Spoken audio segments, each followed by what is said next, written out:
India എന്ന് ലജ്ജിച്ചു തല താഴ്ത്തേണ്ട ഒരു വാർത്തയാണ് പുറത്തു വരുന്നത്. ലോകത്തിലെ ഏറ്റവും വലിയ ജനാധിപത്യ രാജ്യമെന്നും ആത്മനിർഭർ ഭാരതമെന്നും നീതി നടിക്കുന്ന മോദി സർക്കാരിന് കീഴിൽ ഇന്ത്യയുടെ പരമാധികാരം വൈറ്റ് ഹൗസിന്റെ പടിവാതിൽക്കൽ പണയം വെച്ചിരിക്കുകയാണോ എന്ന് ഓരോ പൗരനും സംശയിക്കേണ്ടിയിരിക്കുന്നു. റഷ്യയിൽ നിന്ന് എണ്ണ വാങ്ങാൻ ഇന്ത്യക്ക് അമേരിക്ക 30 ദിവസത്തെ അനുവാദം നൽകിയിരിക്കുന്നു എന്ന വാർത്ത കേവലം വിചിത്രമെന്ന് പറഞ്ഞ് തള്ളിക്കളയാനാവില്ല. നമ്മുടെ രാജ്യം എന്ത് വാങ്ങണം, ആരോട് വ്യാപാരം ചെയ്യണമെന്ന് തീരുമാനിക്കാൻ വാഷിംഗ്ടണിലെ ബിഗ് ബോസിന് ആരാണ് അധികാരം നൽകിയത്? സ്വതന്ത്ര വിദേശ നയത്തെക്കുറിച്ച് വാചാലരാകുന്നവർ അമേരിക്കയുടെ തിട്ടൂരങ്ങൾക്ക് മുന്നിൽ മുട്ടുമടക്കി നിൽക്കുന്ന കാഴ്ചയാണ് നമ്മൾ കാണുന്നത്. US treasury secretary Scott Bessent social മീഡിയയിലൂടെ നടത്തിയ ഈ പ്രഖ്യാപനം ഇന്ത്യയുടെ സ്വയം ഭരണാധികാരത്തിന് നേരെയുള്ള വെല്ലുവിളിയാണ്. പശ്ചിമേഷ്യയിലെ ഇന്ധന വിപണി സുസ്ഥിരമാക്കാനെന്ന വ്യാജേന തടഞ്ഞുവെച്ച കപ്പലുകളിലെ എണ്ണ വാങ്ങാൻ ഇന്ത്യക്ക് 30 ദിവസത്തെ ഔദാര്യം നൽകുന്നു എന്നാണ് അമേരിക്ക പറയുന്നത്. ഇതിനേക്കാൾ വലിയൊരു അപമാനം മറ്റൊരു രാജ്യത്തിന് ഉണ്ടാകാനില്ല.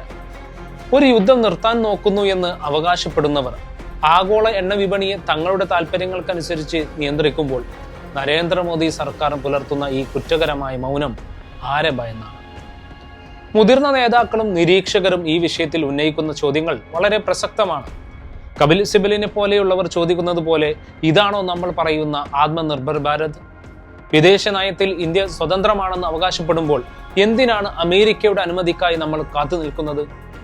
ട്രംപ് ഭരണകൂടം ലോകക്രമത്തെയാകെ അട്ടിമറിക്കുമ്പോൾ ഇന്ത്യ വെറും ഒരു അനുസരണയുള്ള പങ്കാളിയായി മാത്രം ഒതുങ്ങുകയാണെന്ന് രാജ്ദീപ് സർദേശായിയെ പോലെയുള്ളവർ ചൂണ്ടിക്കാട്ടുന്നു. ഇന്ത്യയുടെ താല്പര്യങ്ങളെക്കാൾ വൈറ്റ് ഹൗസിന്റെ താല്പര്യങ്ങൾക്കാണ് ഇന്ന് പ്രാമുഖ്യം ലഭിക്കുന്നത് എന്നത് വളരെ ലജ്ജാകരമാണ്.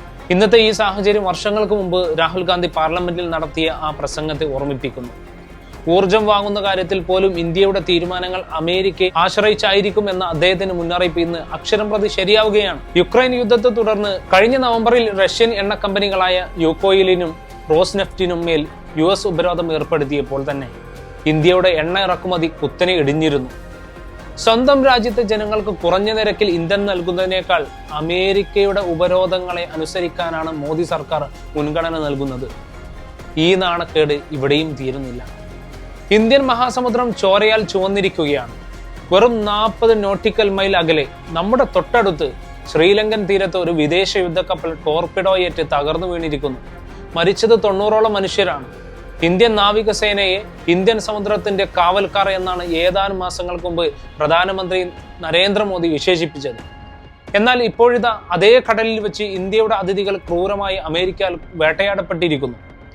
ഇത് വെറും ഒരു ആക്രമണമല്ല, മോദി ഭരണകൂടത്തിന്റെ ഗാർഡിയൻ അവകാശവാദങ്ങൾക്കുമേൽ അമേരിക്ക പ്രഹരിച്ച മറ്റൊരു ചാട്ടുളിയാണ്. തന്റെ അതിഥിയായി വന്ന കപ്പൽ സ്വന്തം മുറ്റത്ത് വെച്ച് തകർക്കപ്പെട്ടിട്ടും പ്രതികരിക്കാൻ ഡൽഹിയിലെ ഭരണകൂടത്തിന് 24 മണിക്കൂറിലധികം വേണ്ടി വന്നു. ഒടുവിൽ പുറത്തിറക്കിയ പ്രസ്താവനയിലാകട്ടെ അമേരിക്കയെ ഒന്ന് വിമർശിക്കാൻ പോലും സൗത്ത് ബ്ലോക്ക് തയ്യാറായില്ല. ഇതിനോടകം തന്നെ ഇറാൻ ഇക്കാര്യത്തിൽ തങ്ങളുടെ കടുത്ത പ്രതിഷേധം രേഖപ്പെടുത്തി കഴിഞ്ഞു. ഇന്ത്യയുടെ അതിഥി എന്ന നിലയിൽ സുരക്ഷിതമെന്ന് കരുതിയ കപ്പലാണ് ആക്രമിക്കപ്പെട്ടതെന്ന് അവർ നമ്മെ ഓർമ്മിപ്പിക്കുന്നു. ഇന്ത്യയുടെ ആതിഥ്യം സ്വീകരിച്ചു മടങ്ങിയവരെ സംരക്ഷിക്കാൻ കഴിയാത്തവൻ എങ്ങനെയാണ് ലോകത്തിന്റെ വഴികാട്ടിയാവുന്നത്? വിശ്വഗുരുവിന്റെയും സംഘ് ഫാസിസ്റ്റ് ഭരണകൂടത്തിന്റെയും ഈ കുറ്റകരമായ മൗനം രാജ്യത്തെ നാണം കെടുത്തുകയാണ്. ഇന്ത്യയുടെ അഭിമാനവും പരമാധികാരവും വിദേശ ശക്തികൾക്ക് മുന്നിൽ അടിയറവ് വെക്കുന്ന ഈ നയം തിരുത്തപ്പെടേണ്ടതാണ്. രാജ്യാന്തര വിപണിയിലെ എണ്ണവില കുതിച്ചുവരുമ്പോഴും രാജ്യത്തിന് ഗുണകരമായ നിലപാടെടുക്കാൻ കഴിയാതെ അമേരിക്കയുടെ കനിവിനായി കാത്തുനിൽക്കുന്ന ഈ അവസ്ഥ ഇന്ത്യയുടെ ആത്മാഭിമാനത്തിനേറ്റ തിരിച്ചടിയാണ്. ഇത് കേവലം എണ്ണയുടെ മാത്രം പ്രശ്നമല്ല, മറിച്ച് 140 കോടി ജനങ്ങളുടെ ഒരു പരമാധികാര രാഷ്ട്രത്തിന്റെ നട്ടെല്ലിന്റെ പ്രശ്നമാണ്. ഇനിയും എത്ര നാൾ നമ്മൾ വൈറ്റ് ഹൗസിന്റെ ഈ തടവറയിൽ കഴിയേണ്ടി വരും? രാജ്യത്തിന്റെ വിദേശ നയം ആരുടെ താല്പര്യമാണ് സംരക്ഷിക്കുന്നത്? നമ്മൾ ഇന്ത്യക്കാർ ഉത്തരം തേടുകയാണ്.